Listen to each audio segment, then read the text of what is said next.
Hello, everybody. I'm a practicing therapist and a doctoral student of psychology. Today, I wanted to go over signs that you are very desirable. We're going to use research, and the research is in the description box. As I've addressed on this channel before, I like to make videos like this because I think it's helpful. It's also one of my most requested videos, and I want people to know who they really are in terms of society and where they fit in life. I think that denying yourself of the positivity that you might be bringing to other people or experiencing within yourself can affect your mental health. And as a mental health professional, I'm a therapist and I'm studying psychology for my doctorate. I think that the happier we are as people, it does help us, and there's research on that. So that's my goal. I'm just trying to help people. My channel, both of them, are to help people and understand. I'm not trying to trick anybody or make people feel like I'm just saying things to make you feel better about yourself. I want you to feel better, but I'm also trying to be honest. But if you don't fit this doesn't mean you're not desirable. This is just a small list out of many, and I'm going to make more. But the first one is one of the most important ones, and the research is in description.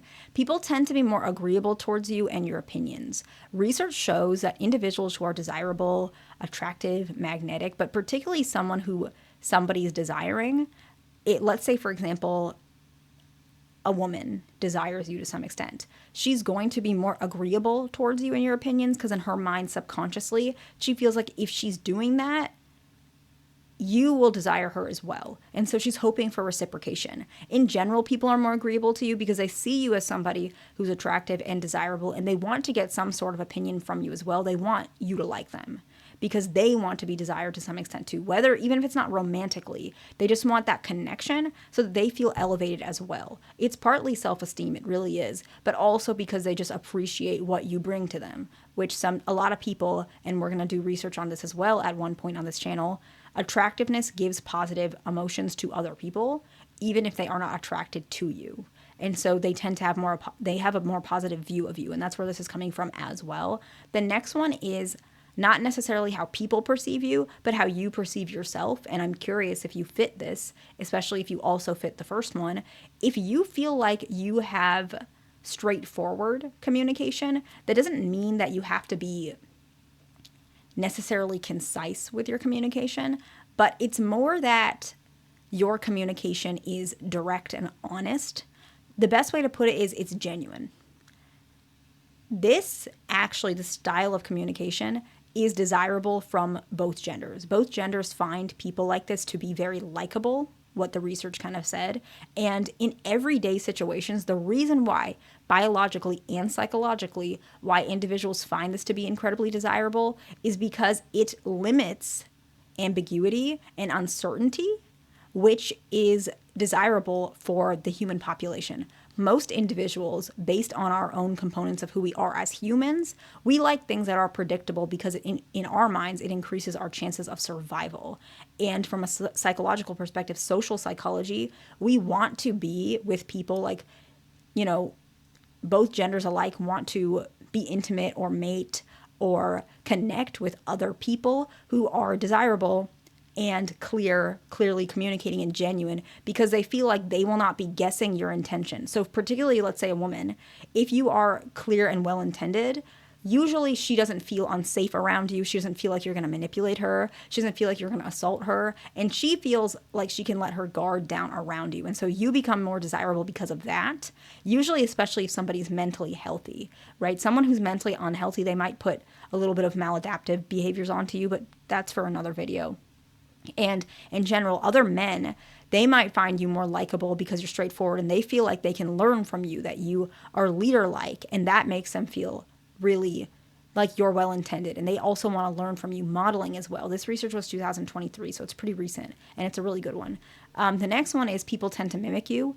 Mimic doesn't mean, when they mimic you, it doesn't necessarily mean that they're doing it on purpose. It's usually because they're really engaged in you. You're the center of their mind for the moment, especially if it's somebody who's attracted to you. But in general, you could be in a crowd of people and people tend to mimic what you're doing or your body language because they subconsciously and consciously are paying attention to you, or consciously, sorry. And so it could be body language. It could be any sort of posture or gestures, any sort of behavior. And usually it's because you're seen as more likable, but it also is because you're seen as more competent. And competency is a characteristic that a lot of people find incredibly desirable. So, for example, if a job, let's say a company, they find the most desirable candidate to be somebody who's competent and self-assured, right? You're going to be desirable to them because they perceive you that way. A lot of times, even in an interview, you might see the interviewer mimicking some of your gestures.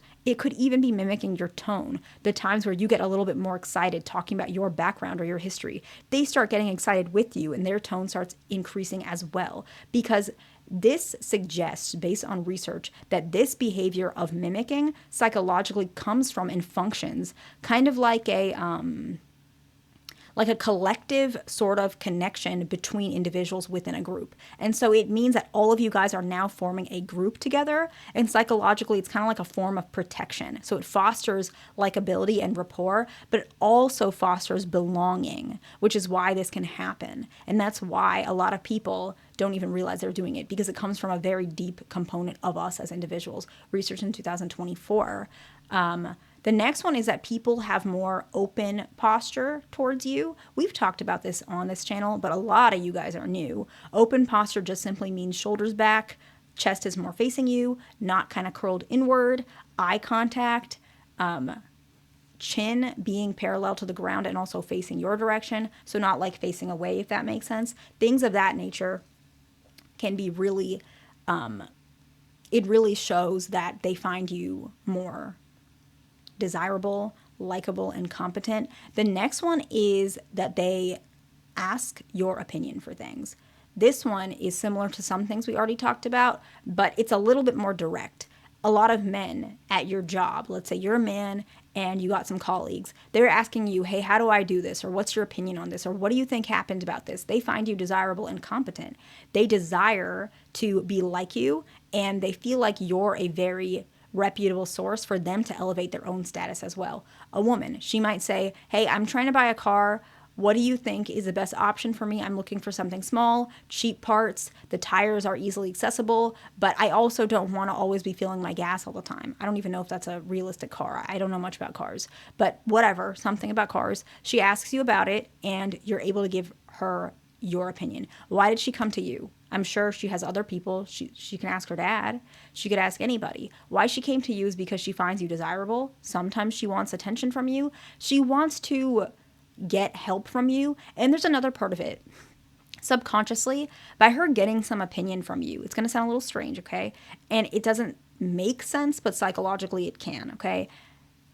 If she buys the car that you asked for, or you told her is the best option, I don't even know much about cars, so I'm not going to give you an example. She bought that car. In her mind, she feels like there's a connection between you guys, especially if she's driving around in that car. It makes her feel like bonded to you.